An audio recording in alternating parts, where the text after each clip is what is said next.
Sponsor by ভীষণ নবাবগঞ্জ। আমরা মুমিনগণ এই তাকওয়া অর্জন করতে পারবো সেই বিষয়ে আমি সংক্ষিপ্তভাবে আপনাদের সামনে 18টি পয়েন্ট তুলে ধরবো ইনশাআল্লাহ। ওমা তৌফিক ইল্লা বিল্লাহ। একজন মুসলিম হিসেবে এই রমজান মাসে আমাদের কী কী করণীয়? 1 নাম্বার হচ্ছে চাঁদ দেখা। যখনই রমজান মাস চলে আসবে, রমজানের প্রথম রাত, সেই রাতে যখন চাঁদ উদিত হবে সেই চাঁদটা আমরা দেখব। এই চাঁদ দেখা সুন্নাহ। আল্লাহ নবী সাল্লাল্লাহু আলাইহি ওয়াসাল্লাম চাঁদ দেখেছেন, তার সাহাবায়ে কেরাম চাঁদ দেখেছেন। সহিহ বুখারীর 1919 নম্বর হাদিস, ক্বালা রাসূলুল্লাহ সাল্লাল্লাহু আলাইহি ওয়াসাল্লাম সুমু লিরুইয়াতিহি ওয়া আফতিরু লিরুইয়াতিহি। তোমরা চাঁদ দেখে রোজা রাখো এবং চাঁদ দেখে ইফতার করো। আমাদের 2 নম্বর কাজ হচ্ছে চাঁদ দেখার পরে দোয়া পড়া। তিরমিজি শরীফের 3451 নম্বর হাদিস, তলহা রাদিয়াল্লাহু আনহু বলেন, রাসূল সাল্লাল্লাহু আলাইহি ওয়াসাল্লাম যখন নতুন চাঁদ দেখতেন তখন এই দোয়া পড়তেন, আল্লাহুম্মা আহিল্লাহু আলাইনা বিল ইয়ুমনি ওয়াল ঈমান ওয়াস সালামাতি ওয়াল ইসলাম ওয়াত তাওফীক লিমা তুহিব্বু ওয়া তারদা রব্বি ওয়া রব্বুকাল্লাহ। হে আল্লাহ, আপনি আমাদের উপর এই চাঁদকে নিরাপত্তা এবং ঈমানের সাথে উদিত করুন, শান্তি এবং ইসলামের সাথে উদিত করুন এবং আমাদেরকে সেই তৌফিক দেন যে আমলের মাধ্যমে যে আমলকে আপনি ভালোবাসেন এবং যে আমলের কারণে আপনি সন্তুষ্ট হন।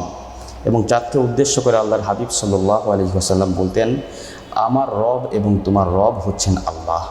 আমরা যখন চাঁদ দেখব, আমাদের রমজান মাসের 2য় নম্বর যেই করণীয় সেটা হচ্ছে চাঁদ দেখে আমরা এই দোয়াটি পাঠ করব। আল্লাহ আমাদের তৌফিক দান করেন। 3 নম্বর কাজ হচ্ছে একজন মুসলিমের জন্য তারাবির নামাজ আদায় করা। রমজানের প্রথম রাতে আমরা তারাবির নামাজ আদায় করব।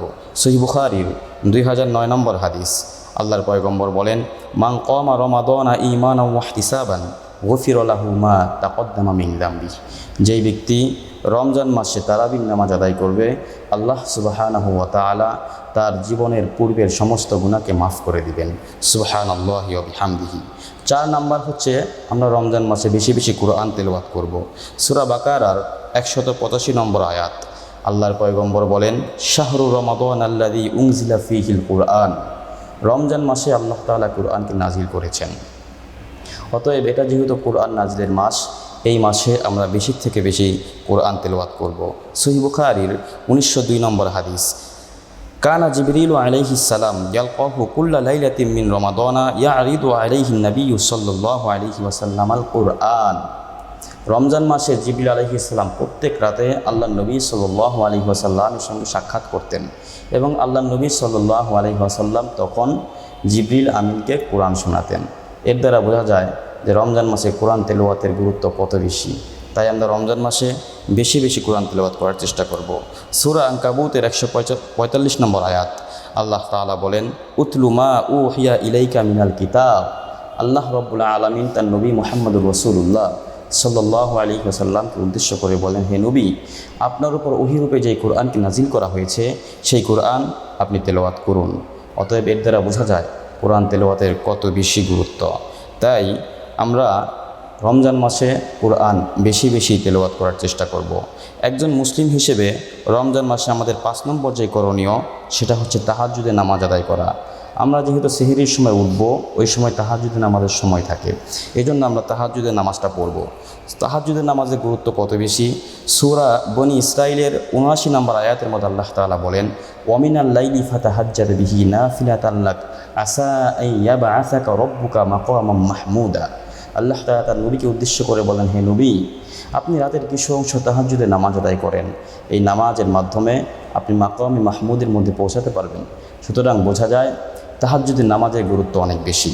এজন্য আমরা যেহেতু সারা বছর অনেক ব্যস্ত থাকি, শরীর ক্লান্ত থাকে, যে কারণে তাহাজ্জুদের সময় ওঠাটা আমাদের জন্য কষ্টকর। কিন্তু রমজান মাসে যেহেতু আমরা সেহরি খাওয়ার জন্য এমনিতেই উঠি, সুতরাং ওই সময় আমরা তাহাজ্জুদের নামাজ অবশ্যই পড়ব। আল্লাহ আমাদের তৌফিক দান করেন।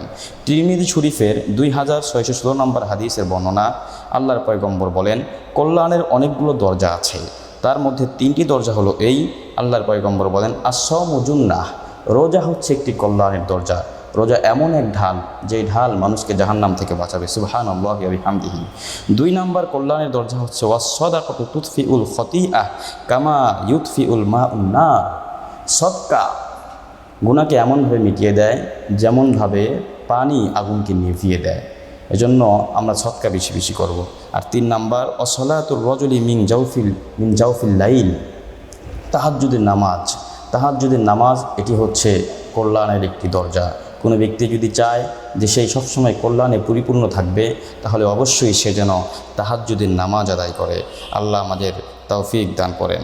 শুধু তাই নয়, এই 3টি কাজ রোজা, সদকা এবং তাহাজ্জুদের নামাজ যে ব্যক্তি রেগুলার করবে, এই 3 কাজের উপর আমল যে ব্যক্তি রেগুলার করবে, আল্লাহ তাআলা তাকে কখনো অভাব দিবেন না। তার অভাব দূর হয়ে যাবে, তার সংসারে ভরপুর বরকত আসবে।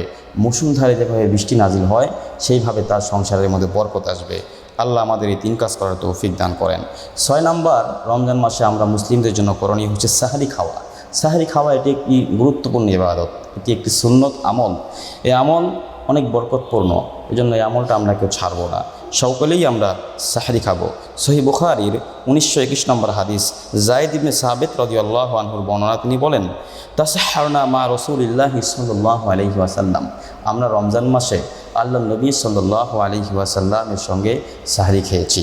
সহিহ বুখারীর 1923 নম্বর হাদিস, ক্বালা রাসূলুল্লাহি সাল্লাল্লাহু আলাইহি ওয়াসাল্লাম, তাসাহহারু ফা ইন্না ফিস সাহুরি বারাকাহ, তোমরা সাহরি খাও, কেননা সাহরির মধ্যে বরকত রয়েছে। এজন্য এই বরকতপূর্ণ খানাটা আমরা কেউ মিস করব না, অবশ্যই আমরা সাহরি খাবো। রাসূল সাল্লাল্লাহু আলাইহি ওয়াসাল্লাম রমজান মাসে বলতেন, হালুম্মু ইলাল গদা ইল মুবারক, তোমরা বরকতপূর্ণ খাবারের দিকে আসো, বরকতপূর্ণ খাবার গ্রহণ করো। সাহরি সামনে রেখে আল্লাহর পয়গম্বর সাহাবাদেরকে এইভাবে ডাকতেন। এজন্য আমরা সাহরি খাওয়াকে কেউ যেন মিস না করি।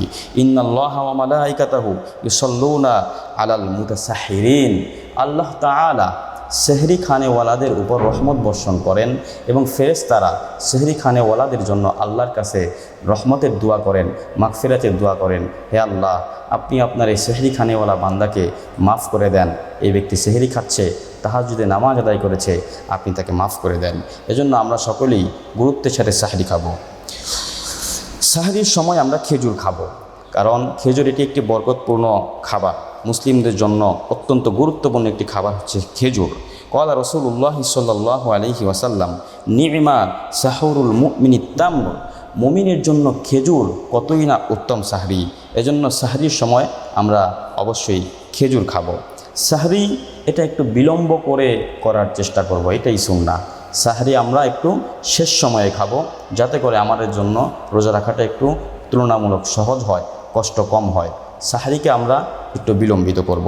আল্লাহর পয়গম্বর বলেন, আজিলুল ইফতার ও আখিরুস সাহুর, তোমরা ইফতার তাড়াতাড়ি করো, ইফতার করার ক্ষেত্রে দেরি করো না, আর সাহরি একটু বিলম্ব করে করো। 7 নাম্বার, রোজা রাখা।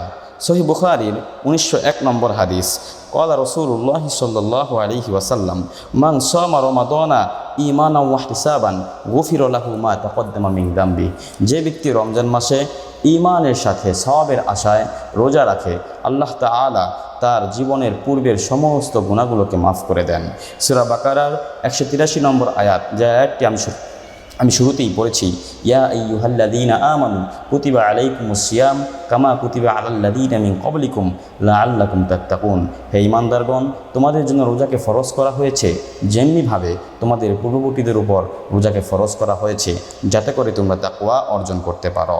তিরমিজির 614 নম্বর হাদিস, আল্লাহর পয়গম্বর বলেন, আস-সাওমু জুন্নাতুন হাসিনা, রোজা হচ্ছে জাহান্নাম থেকে বাঁচার জন্য একটি মজবুত ঢাল। এজন্য আমরা সকলেই রোজার যথাযথ হক আদায় করে 30টা রোজা পালন করার চেষ্টা করব। আল্লাহ আমাদের তৌফিক দান করেন। 8 নাম্বার, রমজান মাসে আমরা মুসলিমদের জন্য যেটা করণীয় সেটা হচ্ছে সদকা করা। সহিহ বুখারীর 6 নম্বর হাদিস, আল্লাহর পয়গম্বর, কানা রাসূলুল্লাহি সাল্লাল্লাহু আলাইহি ওয়াসাল্লাম আজওয়াদান নাস ওয়া কানা আজওয়াদা মা ইয়াকুনু ফি রমাদানা হিনা ইয়ালকাহু জিবরিল, আল্লাহ রসুল সাল্লাল্লাহু আলাইহি ওয়াসাল্লাম ছিলেন সবচাইতে বেশি দানশীল, বেশি বদান্য, এবং রমজান মাসে তিনি আরও বেশি করে দান করতেন। এজন্য রমজান মাসে আমরা দান সদকা করার হাত আরও বাড়িয়ে দিব, আরও প্রসারিত করব। সূরা মুনাফিকুনের 10 নম্বর আয়াত, আল্লাহ তাআলা বলেন, ওয়া আনফিকু মিম্মা রাযাকনাকুম মিন ক্বাবলি আন ইয়াতিয়া আহাদাকুমুল মাউত, তোমাদের কাছে মৃত্যু আসার পূর্বেই তোমরা আমি আল্লাহর দেওয়া রিজিক থেকে সদকা করো। 9 নাম্বার নফল ইবাদত বেশি বেশি করা। রমজান মাসে আমরা বেশি বেশি নফল ইবাদত করব। আবু দাউদ শরীফের 864 নম্বর হাদিস, ক্বালা রাসূলুল্লাহ সাল্লাল্লাহু আলাইহি ওয়াসাল্লাম, ইন্না আউওয়ালা মা ইউহাসাবুন নাসু বিহি ইয়াউমাল কিয়ামাতি মিন আমালিহিম আস-সালাহ। আল্লাহ তাআলা কিয়ামতের দিন একজন মানুষের সবচাইতে সর্বপ্রথম যেই আমলের হিসাব নেবেন সেটা হচ্ছে নামাজ। ফাইন কানা তাম্মাতুন কুতিবাত লাহু তাম্মাতুন। যদি কোনো মানুষের ফরজ নামাজ পরিপূর্ণ থাকে তাহলে তার জন্য পরিপূর্ণই লেখা হবে। ওয়াইন কানা ইনতাকাসা মিনহা শাইআন, আর যদি ফরজ নামাজের মধ্যে কিছু কমতি থাকে, কিছু ত্রুটি থাকে, আতিম্মু ফারিদাতাহু মিন তাতাওয়ুহি, আল্লাহ তাআলা ফেরেশতাদেরকে ডেকে বলবেন আমার এই বান্দার ফরজ আমলগুলোকে তার নফল আমলের মাধ্যমে পরিপূর্ণ করে দাও। সুবহানাল্লাহ। তাহলে বোঝা গেল নফল আমলের গুরুত্ব অনেক বেশি। আর রমজান মাসে তো এই আমলের সব আল্লাহ তাআলা আরও বহুগুণ বাড়িয়ে দিবেন। এজন্য আমরা রমজান মাসে নফল ইবাদত বেশি বেশি করব। আল্লাহ তাআলা আমাদের তৌফিক দান করেন। 10 নম্বর করণীয় হচ্ছে নেক কাজ বেশি করা। সূরাতুত তাগাবুনের 9 নম্বর আয়াত আল্লাহ তাআলা বলেন, ওমাই ইউমিন বিল্লাহি ওয়া ইয়ামাল সলিহান ইউকাফির আনহু সাইয়্যাতিহি ওয়ায়ুদখিলহু জান্নাতিন তাজরি মিন তাহতিহাল আনহার খালিদিনা ফিহা আবাদা যালিকাল ফাওজুল আযীম। যারা আল্লাহর প্রতি ঈমান আনে এবং নেক আমল করে আল্লাহ তাআলা তাদের গুনাহসমূহকে মাফ করে দেন। সুবহানাল্লাহ। এবং তাদেরকে এমন জান্নাতের মধ্যে প্রবেশ করান যে জান্নাতের নিচ দিয়ে বয়ে গিয়েছে নহর নালা, এবং সেখানে তারা চিরকাল থাকবে। সুবহানাল্লাহি ওয়া বিহামদিহি। আর এটাই হচ্ছে সবচেয়ে বড় সফলতা। সূরা কাহফের 110 নম্বর আয়াতের মধ্যে আল্লাহ তাআলা বলেন, ফামান কানা ইয়ারজু লিকা রাব্বিহি ফালইয়ামাল আমালান সলিহা ওয়ালা ইউশরিক বিইবাদাতি রাব্বিহি আহাদা। যেই ব্যক্তি আল্লাহ তাআলার সাক্ষাতের আশা করে সে যেন নেক আমল করে এবং আল্লাহ তাআলার ইবাদতের মধ্যে আর কাউকে শরীক না করে। 11 নম্বর মুসলিমদের জন্য করণীয় হচ্ছে বেশি বেশি দোয়া করা। আল্লাহ তাআলা বলেন, ওয়াকালা রাব্বুকুম উদউনি আস্তাজিব লাকুম। তোমাদের প্রতিপালক বলেছেন যে তোমরা আমাকে ডাকো, আমি তোমাদের ডাকে সাড়া দিব। অর্থাৎ আমি আল্লাহর কাছে দোয়া করো, আমি আল্লাহ তোমাদের দোয়াকে কবুল করব। 2টি দোয়া আমরা বেশি বেশি করব। 1 নাম্বার হচ্ছে আল্লাহুম্মা ইন্নী আসআলুকাল জান্নাহ, হে আল্লাহ আমি আপনার কাছে জান্নাত চাই। আর 2 নাম্বার হচ্ছে ও আউযু বিকা মিনান নার, এবং জাহান্নামের আগুন থেকে আমি আপনার কাছে আশ্রয় প্রার্থনা করি। নবী করিম সাল্লাল্লাহু আলাইহি ওয়াসাল্লাম বলেন, মাল্লাম ইয়াসআলিল্লাহ ইয়াগদাব আলাইহি। দুনিয়ার মানুষের কাছে বারবার চাইলে মানুষ রাগান্বিত হয়, আর আল্লাহ এমন এক সত্তা যেই সত্তার কাছে না চাইলে তিনি রাগান্বিত হন, তিনি রাগ হন। এজন্য আমরা সবাই বেশি বেশি আল্লাহর কাছে দোয়া করব। এছাড়া আল্লাহর পয়গম্বর মুহাম্মদুর রাসূলুল্লাহ সাল্লাল্লাহু আলাইহি ওয়াসাল্লাম বলেন, আদ-দুআউ মুখুল ইবাদাহ, দোয়া হচ্ছে ইবাদতের মগজ। আরেক হাদিসের মধ্যে আল্লাহর নবী বলেন, আদ-দুআউ হুয়াল ইবাদাহ, দোয়াই হলো একটা ইবাদত। এজন্য রমজান মাসে আমরা বেশি বেশি দোয়া করব। এটা হচ্ছে আমাদের জন্য 11 নম্বর করণীয়। 12 নম্বর করণীয় হচ্ছে জিকির বেশি বেশি করা। 4টা জিকির আমরা বেশি বেশি করব। ক্বালা রাসূলুল্লাহ সাল্লাল্লাহু আলাইহি ওয়াসাল্লাম, আহাব্বুল কালামি ইলাল্লাহি আরবা, সুবহানাল্লাহ, আলহামদুলিল্লাহ, লা ইলাহা ইল্লাল্লাহ, আল্লাহু আকবার। 4টি কালাম, 4টি কথা আল্লাহর কাছে সবচেয়ে বেশি প্রিয়। 1 নম্বর হচ্ছে সুবহানাল্লাহ, 2 নম্বর আলহামদুলিল্লাহ, 3 নম্বর লা ইলাহা ইল্লাল্লাহ, 4 নম্বর আল্লাহু আকবার। এজন্য এই 4টি জিকির আমরা বেশি বেশি করার চেষ্টা করব। আল্লাহ আমাদের তৌফিক দান করেন। 13 নম্বর মুসলিমদের জন্য রমজান মাসে যেটা করণীয় সেটা হচ্ছে ইফতার করা। ইফতার আমরা করব, এটা সুন্নাহ। আমরা ইফতারের মাধ্যমে রোজাকে ভাঙবো। আর ইফতার আমরা একটু তাড়াতাড়ি করব। আল্লাহ তাআলা বলে, আল্লাহর নবী বলেন, আজ্জিলুল ইফতার, তোমরা ইফতারকে তাড়াতাড়ি করো। 14 নম্বর ইফতার করানো। আমরা ইফতার করাবো। ইফতার করানোর ক্ষেত্রে ধনীদেরকেও করাবো, গরিবদেরকেও করাবো। যে ব্যক্তি একজন রোজাদারকে ইফতার করাবেন আল্লাহ তাআলা তাকে ওই রোজাদার ব্যক্তির সমপরিমাণ সওয়াব ইফতার করানোওয়ালাকে দান করবেন, এবং ওই রোজাদারের সওয়াবের থেকে কোনো কিছুই কমতি করা হবে না। এজন্য আমরা ইফতারও করাবো। 15 নম্বর আমাদের করণীয় হচ্ছে ইফতারের সময় দোয়া করা। তিরমিজি শরীফের 3598 নম্বর হাদিস, ক্বালা রাসূলুল্লাহ সাল্লাল্লাহু আলাইহি ওয়াসাল্লাম, সালাসাতুন লা তুরাদ্দু দাওয়াতুহুম আস-সাইমু হাত্তা ইফতিরা। 3 ব্যক্তির দোয়া আল্লাহ তাআলা কখনো ফেরান না। 1 নাম্বার হচ্ছেন রোজাদার ব্যক্তি, যখন তিনি ইফতার করেন, ইফতারের সময় রোজাদার ব্যক্তি যেই দোয়া করবেন আল্লাহ তাআলা সেই দোয়াই কবুল করবেন। ওয়াল ইমামুল আদিল, 2 নাম্বার হচ্ছে ন্যায়পরায়ণ বাদশা।